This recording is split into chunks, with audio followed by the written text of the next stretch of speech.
Welcome back to We're Not Really Here. I'm Natalie Pike and I'm joined still by Sean Gota and Jolien Lescott.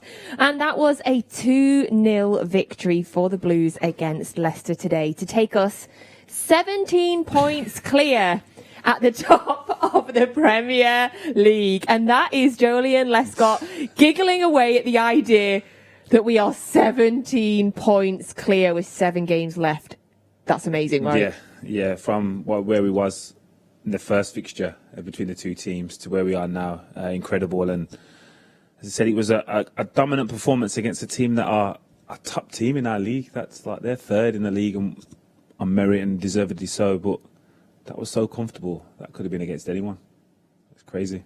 Yeah, I mean, in the second half, obviously, we got the goals. We took the chances in the second half. But, yeah, I totally agree. We said at half-time we didn't fancy them scoring, and they never looked to really threaten us at all. No, they didn't have a spell in the game. Normally, your teams have a spell, and you're thinking that was their opportunity. They had a couple of shots, but there was no sustained pressure. City just dominated the ball, and when they got near the goal, it was nullified. And, as I said, they were restricted to shots from distance, and a professional performance from the boys today. And goals that we really, really enjoyed here in the studio. So we're going to have a little look through them. So the first one came on the 59th minute from Benjamin Mendy. Yes, if you weren't watching and you saw the scorers coming up, that was probably one of the last names you expected to come up. But what a goal from Mendy. Sean, the way he composed himself, that was a goal that you would be proud of as a striker. Yes, I certainly would. And I think that's really, the calmness he had and the composure, you normally get that with forwards because they're used to that situation of being calm, composed. He was very composed. He gets himself in the area. He's on the left foot and the angle's acute on his left foot. And he knows I could shoot, is likely to be blocked or deflect for a corner.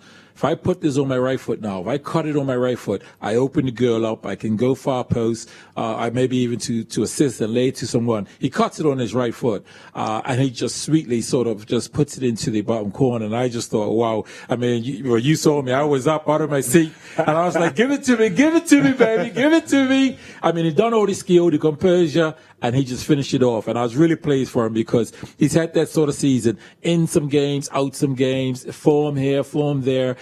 So really pleased he's come in and put in that sort of performance and a goal to go with it. Yeah, if you weren't lucky enough to be in the studio with Jolien and I, here is Sean celebrating this Benjamin Mendy goal. He was not lying. We were loving it in the studio.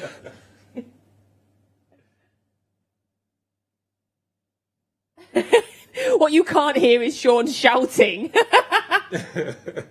I'll say, get in. Yes. What were you saying just now? Well, it was brilliant. I mean, I was excited because the build up in terms of we find him into the space and we hadn't sort of done that. This is me talking about. That was you giving your example of using your my left foot. Exactly. I would have to take the arms and sort of go and swing it. But no, really pleased that we maneuvered the ball, a few passes, get it to him in this area, and to create that because we hadn't quite done that in the first half. And second half, we had sort of upped the game a little bit, the quality, the tempo. So once we got that goal, I knew we had settled down as well. I think we forget that the cameras are always on in this studio as well. Jolien, it's so important for Benjamin Mendy for his confidence. It was his second goal of the season, second goal for City, first ever goal with his right foot. Yeah. It's going to be great for his confidence. Oh, definitely. You could see how much he enjoyed that, and rightly so. There's a top goal, composure. I think it helped that. I think it was Tielemans was inside of the goal, and he used him as a kind of shield to just bend it round him. So that helped. But again, can't take nothing away from the composure he showed in that situation. And we went on to get a second goal. So that came in the 74th minute.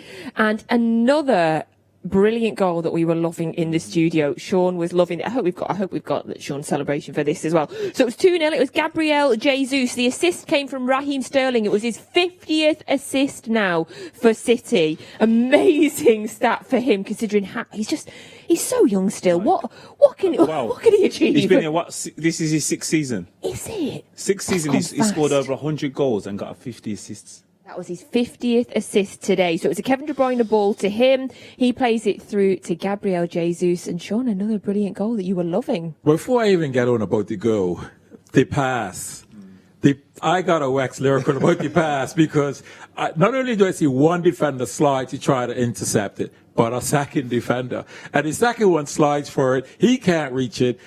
Gabriel Jesus actually is a team player because I'm thinking, here's my time where I could score, have that touch and finish. He squares it. It was a Sterling, and Sterling gets on it, and Sterling's on his left foot, and we're saying he's not shooting. He's not shooting. Yeah. He cuts back with his right foot, squares it again, and then we get the tap in. I mean, the build-up was absolutely brilliant, and that was the essence of what we were seeing City going away for the internationals. But that through pass was absolutely, it was beautiful, and I was like, wow. And we needed to go to cap it off because it really did need to go to finish. And I'm pleased for Jesus. And that, I'm sitting there thinking, why are you taking off Aguero? Well, this is why he left on Jesus, because it actually came from him pressurizing, he makes the first tackle and then he wins the second tackle, and then City sort of have possession. And this is what Jesus brings. He brings that pressure, which is like a number 10.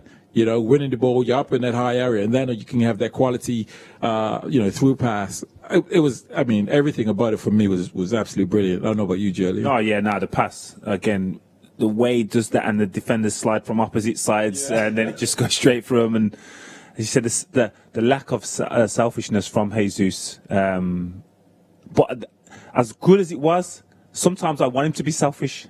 Because there's not going to be a time, like I think we've seen a couple of times in Champions League, when he's looking for that pass, when there's only a shooting opportunity on. And again, so there's elements of that I enjoy, but there's also moments I think, go and score. Just go and score. Get used to being one-on-one with the keeper and scoring, because that's maybe the chance we get to win us the game.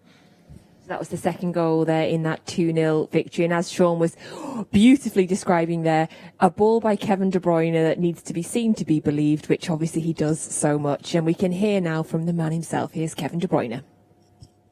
Kevin, well played on the back of an international break and against top opposition. How good was that from Man City? I thought it was really good today. Especially the first half, we totally dominated. They had the one chance that was offside with Vardy. But basically was one team playing. Second half they did a little bit better, I think, Leicester, but I think if you look at the 90 minutes, it was 2-0.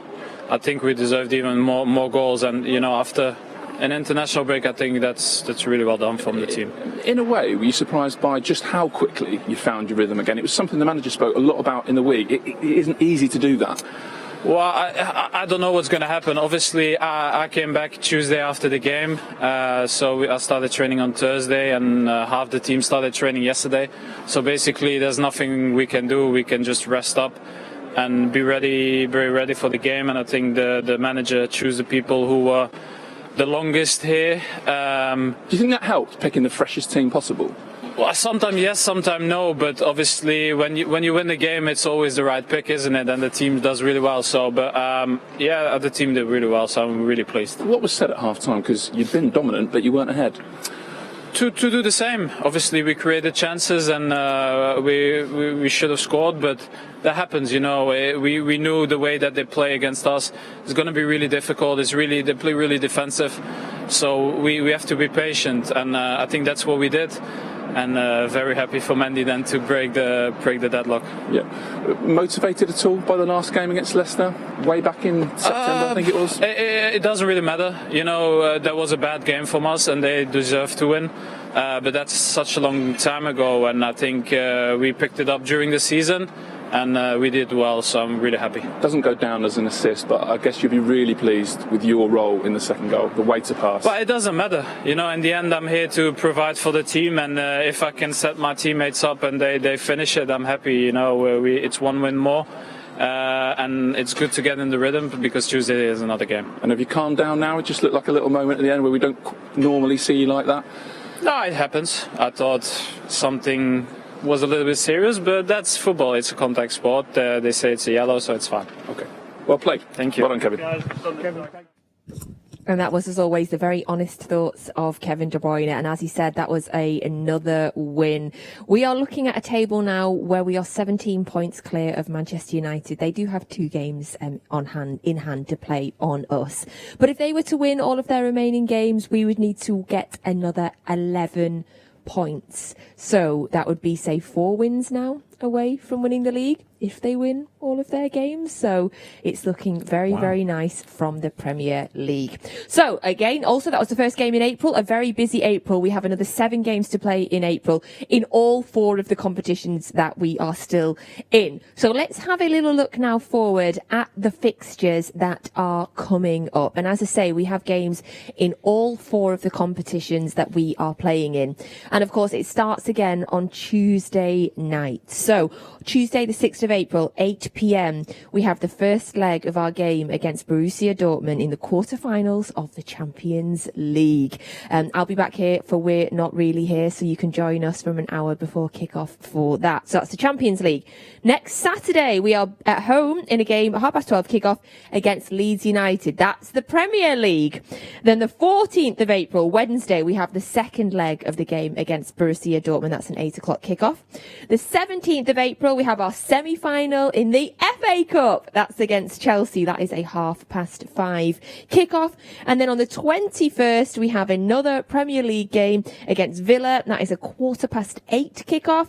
And then our last game in April, Sunday, the 25th of April, we have the League Cup final against Tottenham, and that is a 4 o'clock kickoff. So a very, very busy April for us, playing in every competition still. So let's have a look at the table as well. You're going to absolutely love this. So you've already seen the table, but just for your recap, we are on 74 points. Manchester United are on 57, Leicester 56, Chelsea 51, and West Ham holding that last European place as it stands at 49. And we don't need to go any lower than that now, do we? So, lovely stuff. So, gents, let's just have a quick look forward before we finish for today. Quarter-final, Champions League. Oh, and we've got to do Guess the Blue. Don't panic. I've not forgotten everybody who's desperately waiting for that. But looking ahead to Tuesday, Sean, yes. How are you feeling ahead of that game? Well, I think it's a huge game. I think it's an important game in terms of the players now having got this win, coming back from international. I think really looking forward to this game. And again, getting a few goals to then go into the second leg. It's an absolutely huge game, isn't it? This Champions League is just something that we know how important it is to the club. So you'd be hoping for a big performance, big win in the first leg, Jolien. Yeah, our players normally stand up in massive games. It is a huge game. I don't think it'll be our toughest test, but I think we're going to face some of the best players in their positions, like world-class players. We can't say that often in Champions League. So, yeah, it's going to be exciting. Yeah, we've heard a lot about Erling Haaland, and we will be seeing him play in a Dortmund shirt on Tuesday night. So we'll see for ourselves at last. Right, Mystery Blue. So it was a tough one again. None of us are really sure who it is. So let's, final guesses then in the studio. I'm sure if I get it right, I was sure. Okay, what's your final guess? Whoever it is. No, I'm joking. I can't remember who you said. Niall Quinn. Okay, final guess. Uwe Rosler. Uwe Rosler. I'm going to stick with Kit Simons. And the one name that Jolien totally and utterly 100% ruled out. What are you betting on? Keith Curl. It's not Keith Curl. Jolien has ruled out Keith Curl. No, so let's have a little look to see who it is. Better not be Keith Curl. And the answer today for Mystery Blue, sponsored by Cadbury, is... absolutely not Keith Curl. Oh, my days. Wow.